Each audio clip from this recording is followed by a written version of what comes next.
Okay. So, any more questions?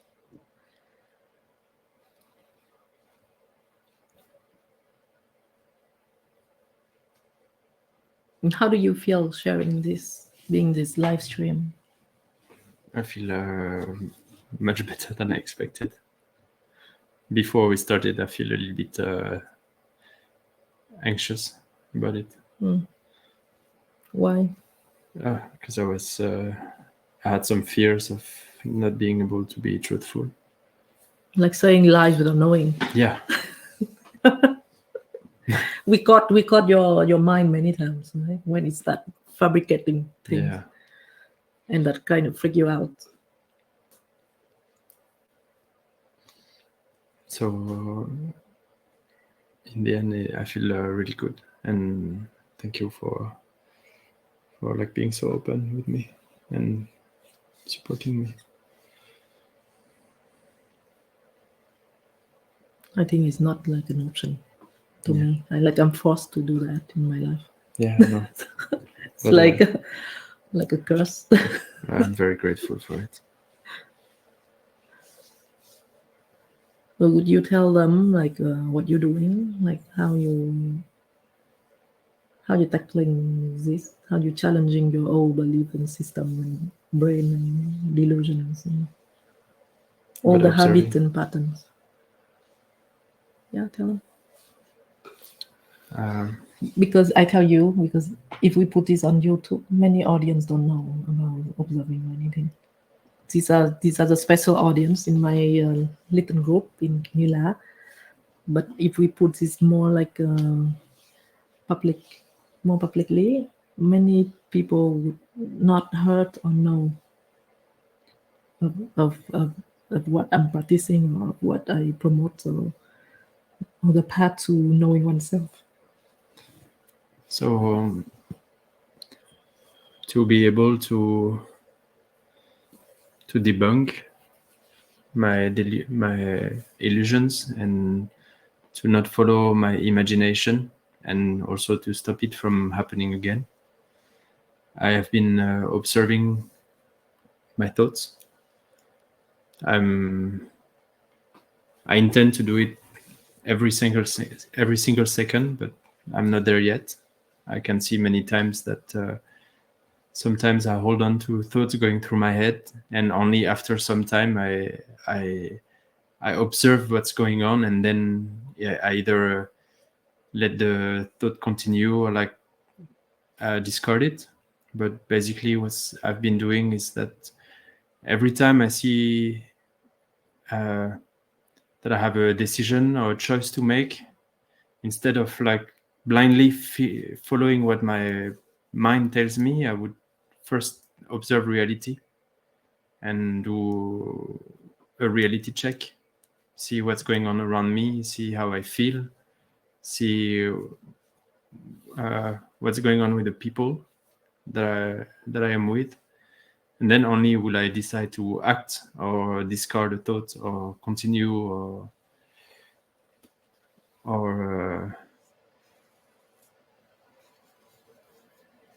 pursue what I'm doing. And I also see that a lot of things that come up in daily life, as I observe them, it creates a lot of emotions that before I would suppress. But this time, instead of suppressing, I witness them. I let them go through my body physically and allow them to come. And usually they go also very smoothly. But what this allows me to do is to, when there is such a emotion or sensation that comes, it allows me to question myself onto why is it like this? What makes me have this reaction and this sensation? Well, before I never actually look back on an emotion and a thought and what is this process, what mechanism it is slave to. And now I see very clearly more and more things every day. As an example that has been for me and for us quite difficult in our life is that every time Lee would tell me about something that displeases her or hurt her or that she dislike or anything negative, I would have this mechanism, this defense mechanism. Lee told me it's called fight or flight, but when I observe it in myself, it's a little bit different in words, in the way it works and the way I call it. It usually, when I hear the information, I already take it personally, and it creates resentment like right away. And I always first blame the responsibility of this happening onto something or someone else, and then I would like defend by giving excuses like right away. I never actually hear what the person has to say and empathy or be compassionate about it. I always have this mechanism of blame, defend, excuses. I would also often leave if the conversation goes on and I can't get my way through. I always decide to escape. And why I mentioned this? So that's fight or escape. Flight, yeah, fight or flight. And why I mentioned this is because before I would like completely be slave to it. I would only realize what I'm doing after like 20 minutes or half an hour after Lee's crying on the bed and I left, and or she tells me like we go crazy with each other, and I would always realize it way too late. Of course, I would feel so much regret and remorse and feeling bad about it. But now, as I observe, I can like see it popping in, you know, as if Lee tells me something, then I'm not slave to it anymore. I see it coming up inside my body and I can observe it. And that is for me a huge difference. And I try to apply this to everything, to how I behave with my son, to how I decide what to cook or what to buy, or yeah, like every single thing in life, from moving. I also see, as I observe, I move way more with way more like attention and delicate, and even when I do the dishes, as I observe, I can see that I'm more organized, more efficient, and I don't lose a lot of time like I would do before at doing in and out, like moving this here and this then, and then here and then back here. Like it makes everything much more direct and authentic. And also, as I do not process anymore things, I mean, I try not to process things through my thoughts and my brain, meaning there is an information coming from my senses, either smell or sight or touch. Before, my brain would go crazy and analyze and find reasons. Why is this like this one? Why is it like that? But now I just take it in and observe it and enjoy it, instead of like going all crazy about it. And that has been quite a big change for me. I don't know if it's very clear, but does it sound like does it make sense the way I talk about it? Yeah. So through observing my thoughts and myself, I intend to like stop having stupid reactions and be truthful and question my behavior and the origins of all the things that I dislike in myself. Yeah, I see we have a lot of questions. Maybe I read the questions. Yeah. This one. So Tao asked, have you ever regretted for what you did, Eliott? Yes, Tao, I think I mentioned this at the beginning of the live stream. I regret it very much, and I feel a lot of remorse and sadness for the hurt I've caused to myself first, and my family, and all the people that my lives have touched. Yes. Jing An asked, how do you feel when you had a chance to know what your mind thought convinced you? Do you think that you can recognize that voice when it happens again? So that is interesting. I feel usually very stupid. Like I have very simple example that I went through with Lee a few weeks ago too, to explain how stupid it is to follow the thoughts. We were singing. Oh no, we were talking about Vietnamese tones, and Lee asked me to transcribe a simple song, like a children's song, into Vietnamese tones. Maybe you can demonstrate it instead of talking about it. Into Vietnamese tones. So I take this as a scale, okay? This is my scale.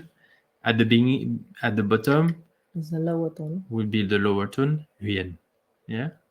In the middle will be Hom, so no tone, and here will be Sak. Yeah. So she would make me sing. Just sing a song, a baby song. Frère Jacques, frère Jacques. I'm so and she would ask me to show which notes at which height. And as I sing, so you do it. Okay. Show them first. Do the correct one. Frère Jacques, frère Jacques. Yeah. So that would be correct, but what I did back then is that I would actually sing the correct note, but my hand, based on some hypothetical memory of how to play it, or how the melody is, I would show a different tone as what I'm singing. So I would do like Frère Jacques. So as it went on, I could see how my brain is like believing in thoughts, believing in the thought more than in the reality and the sense coming in, and that made me feel like so utterly stupid. Like it's sad, and like it's so obvious and so stupid, and I can see it because I also play music, and this has been with me all along my musical journey. Like you have difficulties because when I think of a melody, I actually think of the melody and I don't hear it anymore. Like you think of a song instead of hearing the song itself. So like instead of using your sense, you just only rely on the thoughts. Yeah. And the worst is that not only I think it, but I believe it is more correct than the reality. Than the tone that is singing to you. Yeah. I think that's like not unique to you. It's everyone's problem, more or less. So if you ask if I think I can, Jing An, you ask if I think I can recognize that voice when it happens again. I feel like it's from my experience in doing it until now, it feels like an exercise. Like the more you actually practice it, and the easier it is to recognize this voice.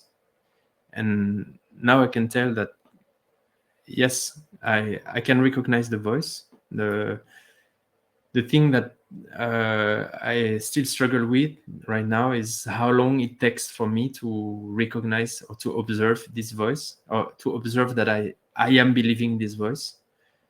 But I can see in the last few weeks that the more I do it, and the easier it is, and the more obvious it becomes. Is that correct? Mm-hmm. Yeah. There was also one thing is you tried this before 2 years ago, and then you gave up. Yeah, you got stuck and you gave up, and you didn't tell me or didn't ask me. Yeah, that's a thing we've talked about also, is that 2 years ago we had we had a very big conflict, and Lee didn't ask me, but I offered that from now on I will observe all my thoughts, and I did for some time, but I kind of like lost it, because not only I didn't do it properly. By then I didn't do any reality check. I would just like observe the thoughts, but not question them. And after some time, Like you observe and you believe them. Yeah, That's yeah. what it means. You observe I the don't doubt thought them. and you believe the thoughts. Yeah. And also I actually never took the time to approach Lee, to ask more questions or to seek for her help. And I regret that very much too, because I would have saved a lot of trouble for myself and our family. But also we know that is your lifelong problem of inability to ask for help. Yeah. Like only manipulation, but not asking for help. Like asking for help is something that's very scary to you. Yeah, it is. Yeah. More question? Yeah. So M, Yeah, and yeah. answered. M says, there's a lot going on in my mind, right? Because about a month ago, I found out my husband flirting and have one or more dates with another girl for about 1 month. I am not sure we have talked about everything with each other, and the way we handle this cheating is quite traditional, like parents involving me threatening him to go away, and I was told not to leave anymore. My husband always says, it's nothing, it ended. Now just focus on us. But I still don't know very clearly what to do.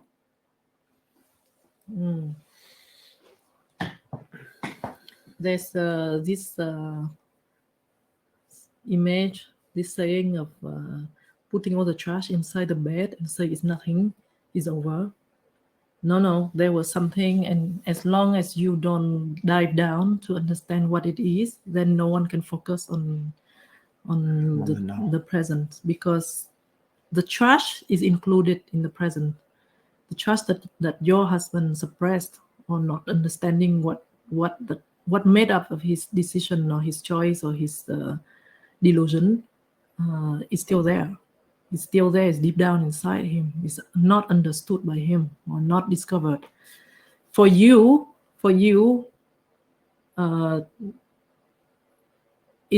it would be helpful if you can have understanding of what was going on, but it's not compulsory, because in the end, it is your own journey alone to truth. It's not with this man or with another man or with your children or with the job or anything. It's just you and your own path to truth.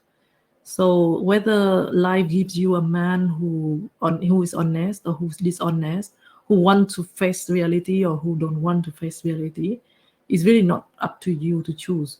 But what you can choose is how you're taking this and how you don't let it affect your integrity and your path to truthful with your own self. So if you still depended on the husband being honest in order to build a happy life, then that means it's shaking ground, because you don't know. He doesn't know. You don't know. You don't know if it's gonna last, and everything is impermanent, and many factors involved. So if you base this, if you base your happiness on the man's truthfulness, then it's very scary, and you will be confused for sure, because you have nothing to convince yourself of this. As for your husband, it's his own journey. As long as he still do this thing and sweep it in and say it's done, it's over, it's not done and it's not over until he fully sees the cause of this action and why and how it works. What about fixing the mistakes? No one can fix the mistake that they don't know where it come from. It's like having a pipe of water that broke and the water everywhere. It leaks everywhere, but if you don't know which hole, what, and how it leak, how can you fix it? And fixing is not only for your relationship. Your relationship is actually only like excuse, like a breeding ground for beauty or for wheat, for for different things to grow. It's breeding ground. It's not destination. It's not the destination. It's not where you aim at. But thanks to this breeding ground, things are allowed and have more chances to show its true color, and it grows. Any conflicts, any denial, any delusion, neediness, addiction, it will start showing itself in there in different forms. But if you focus on fixing the relationship, then you're still on the wrong track.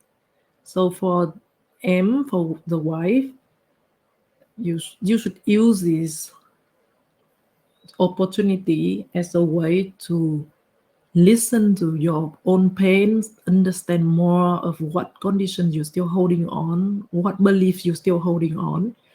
Are you still relying on a man? Are you still relying on a man's promise? Are you still relying on a man's truthfulness? Are you still like wanting to understand everything that's going on? And of course, life don't give you a partner that at this moment he's willing to share or to talk. He's unable to open up. And that you have to accept. But the journey is yours alone. And that is what gives you strength, not someone's willing to go through it with you or share with you. Because he will do what he's meant to do. His delusion is meant to lead him. He will learn a few more lessons, but that's for him to grow, not for you.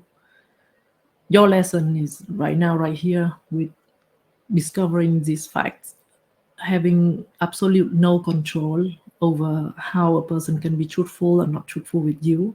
If he truly is focusing on us, or he's using it as an excuse, you have no control over it. And when you have no control over it, then it's useless to try to different things, different ways to manipulate it into what you like to. Even if we would do it as women, like out of reactions, but you must know deep inside that these things are not the thing that you should count on. It should be your own strength in knowing that you are leading a path to a life completely alone, unrelated to your children, to your man, to your parents, to anyone.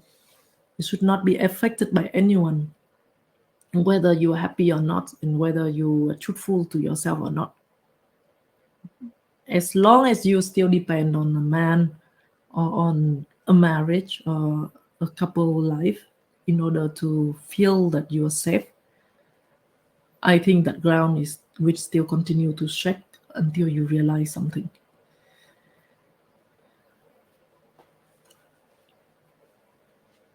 Yeah. So Ching's question. Chingan asks, do you think what a pity if you have to commit sex activities with one person for whole life?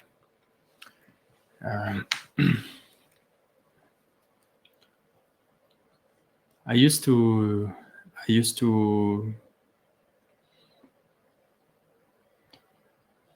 actually, I never truly understand what exclusivity meant, and I disregarded it.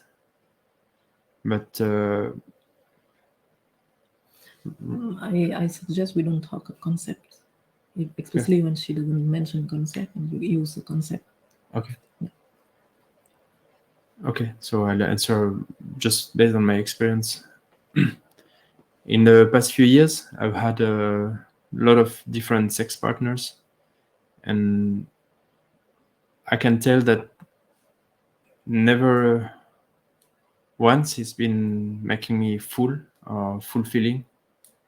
I've always felt more empty after having sex than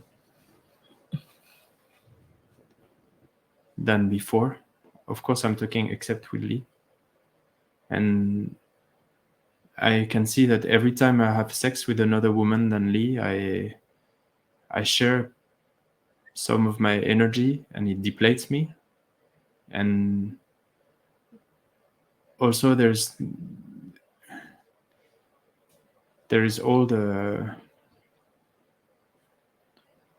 fact that not only I've learned to know Lee's body and Lee and our sex, even if for years I was abusing it, there was still a lot of moment where I'd actually truly melting and connecting with Lee. And I feel like what we having right now is absolutely priceless, and it's amazing. And I'm completely ready to like explore it forever. I have no will or want to have other women that would like not only deplete my energy, but like not bring me anything as close as I can have with Lee. So no, I don't find it a pity. I actually now see it like an opportunity to expand and to explore and to have a lot of fun.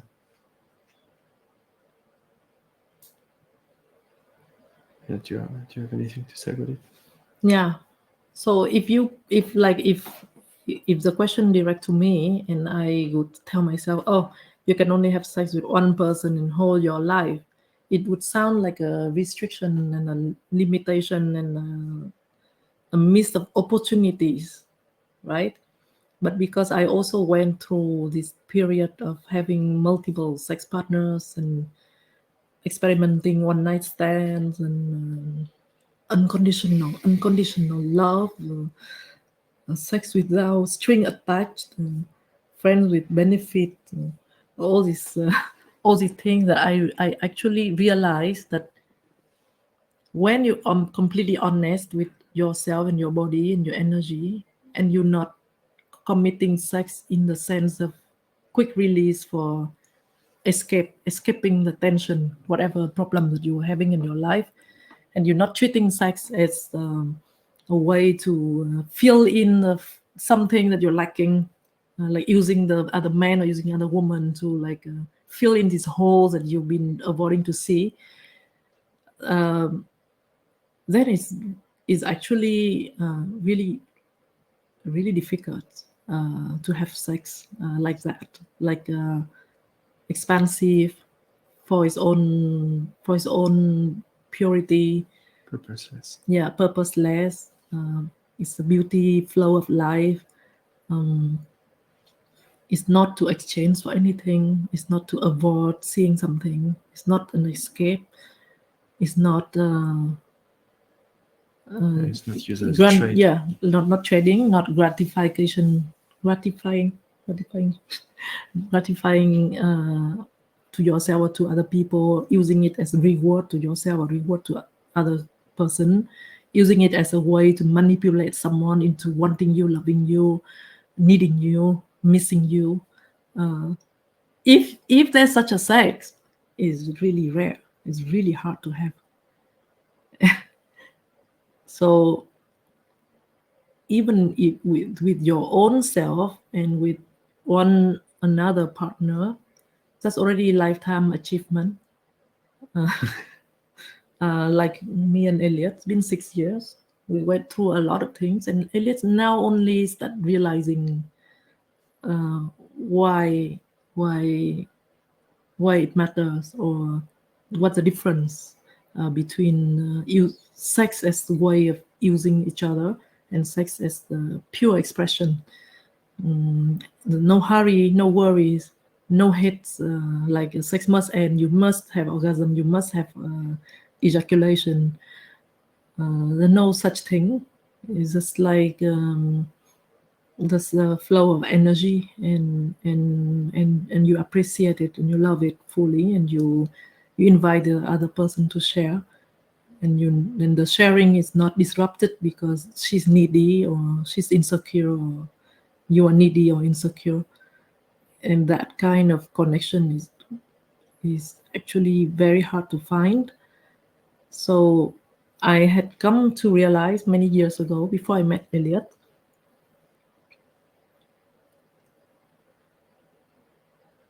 that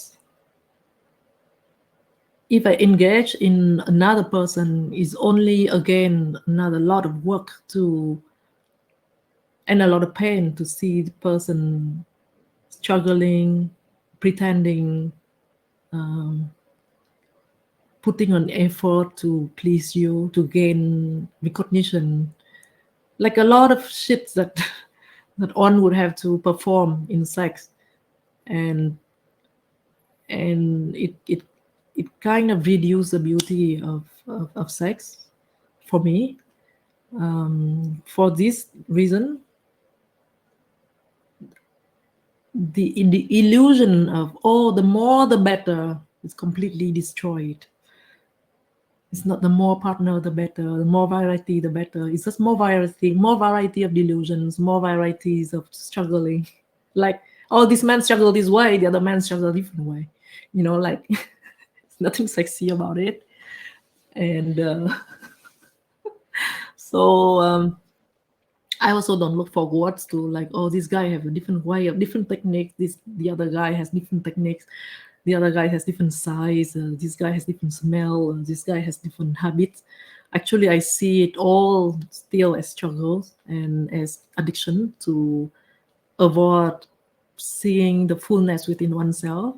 So all the sexual varieties and creativity and potentials are actually full inside me, myself alone. Because each day I'm surprised with me. I'm surprised.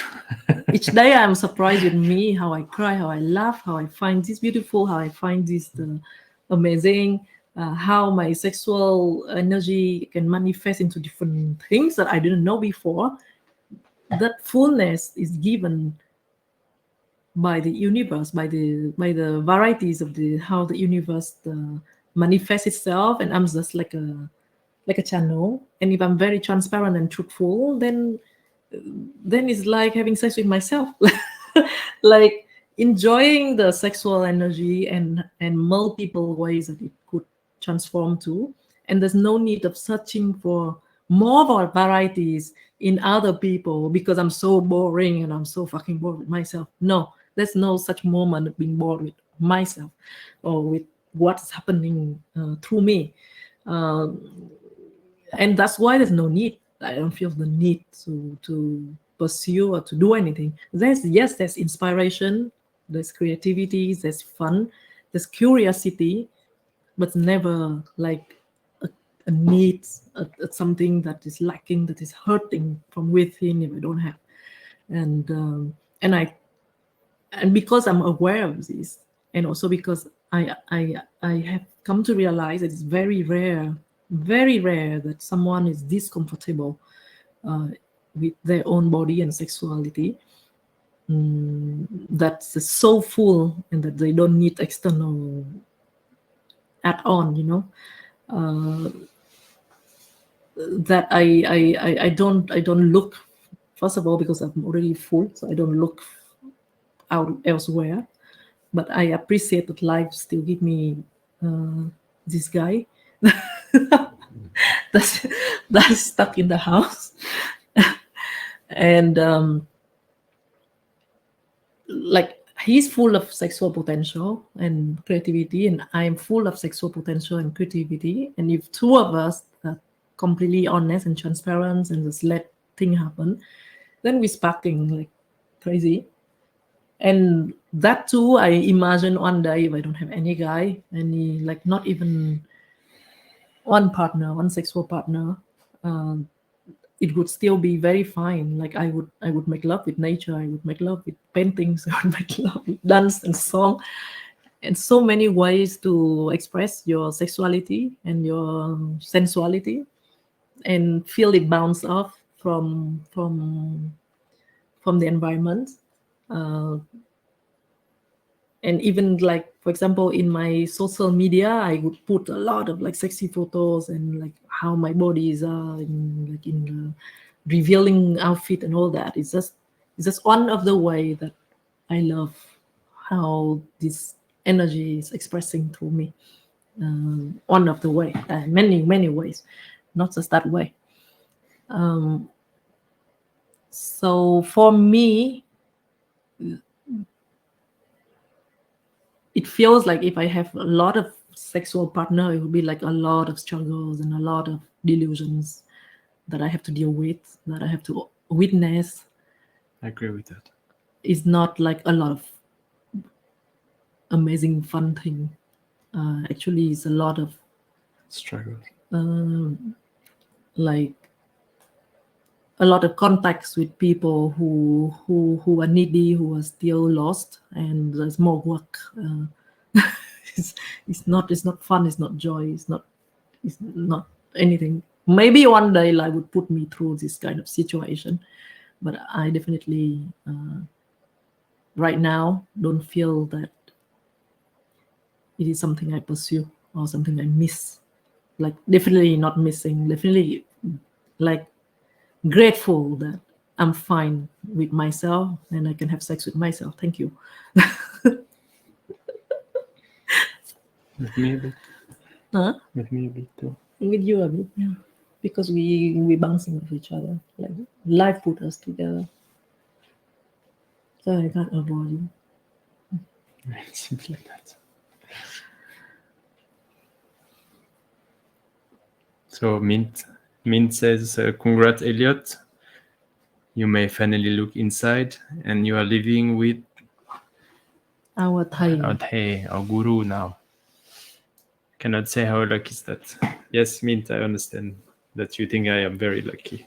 It is true. Yes. Guru. Okay. I think it's nearly 3 p.m. Yeah. Maybe we can close the live stream here. Yes. We actually in 30 days and more, each day we will discover more stuff and uncover more misunderstandings.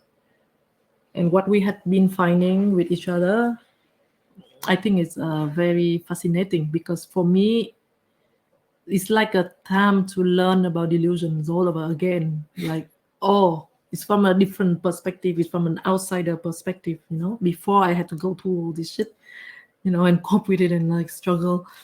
And then now it's me who struggle, and you just look. Now I can look, and now I can point, and now I can help, and now I can guide. Yes. And so we've been thinking of opening a channel, right? Yeah, to share more in detail of small little topics that we found. I don't know exactly how to do this yet. Maybe we just do like what we did. Yeah, sounds fun. I would watch that. Yeah. Yeah, a channel, so that because it's in English, it's gonna be in English, because that's the language that both of us are comfortable in talking with each other. And and also it's funny enough that your experience, and also when you tell me of all the realization you had during like the sex with different partners and me, and the delusion that you realized, and the pain that you had to endure, and also like avoiding and suppressing, it made me realize and feel all inspired to again open class and workshop in sharing in detail about this, because I thought I shared very detail with you right from the start. But it's but yeah, one has to experience to know. And yeah, so I'm so inspired to share this in person in a workshop form, with women and men, maybe separately, on living together while on completely alone, on the path to truth. We didn't talk about how you were promising and you were swearing that you would walk on the path of truth, and I keep feeling like it's not truthful. It's for me, it's to exchange. Yeah, It's to exchange for the fact that you can still stay in the relationship, and I felt that it's so unjust. yes. And I didn't settle for that, and I went crazy. After a few days, every day I would like question you differently to uncover, to make you admit that no, it's still not for you. It's still not your own path. You have to be walking alone, even if I'm next to your side. But still, it's you, your path alone, your goal alone. It's not in order to exchange for me or for Leo or for our relationship. Because those things I always tell Eliott, throw them away. If you still exchange for me and for our relationship, then you still go into hell. Like this, you still spiral downward. Yeah, for the first few weeks of this month, I was doing that. Yeah.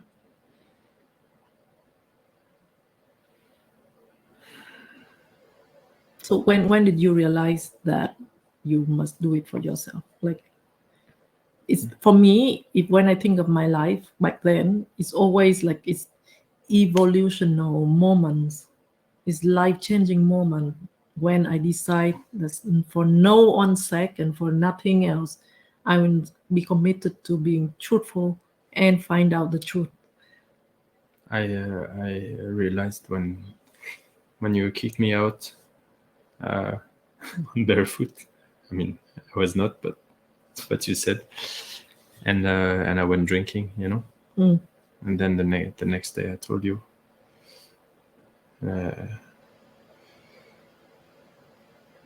Yeah, I feel like I have to do it for myself, not for any other reason. Because even if I'm not with you, I don't want to fall down in the shit again, you know. And I can see that it's such a natural tendency, and I hate it very much. Like you felt that you had enough of. Yeah, I have enough of like always falling into the shit when every time I'm by myself. Every single time.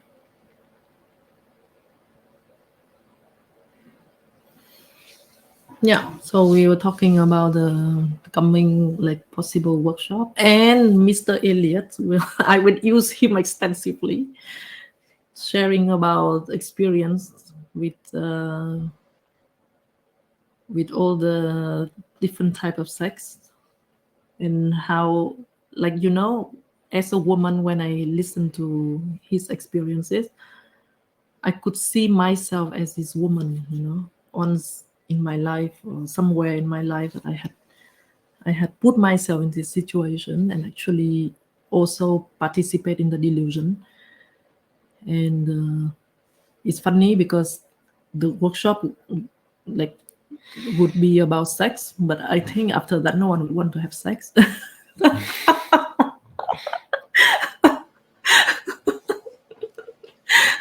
So I'm still like trying to see how it would work, like how I'm still like formulating and learning each day and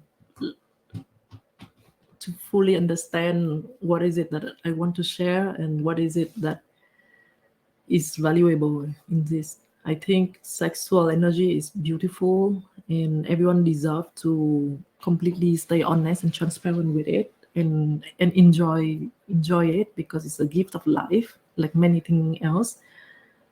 But also I saw how most people fall in the trap of turning sex into manipulation tool and self humiliation and gratification of exchange, and then it just make them feel more and more hollow. Yeah. So what I want in the workshop is that not only we discuss the conventional ways and different ways to enjoy sex, but also to know the deep dark part that we can mistaken sexual energy for and be the slave of it, Yeah. be driven by it. Yeah.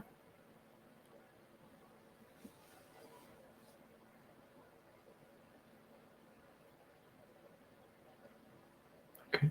Yeah, I see.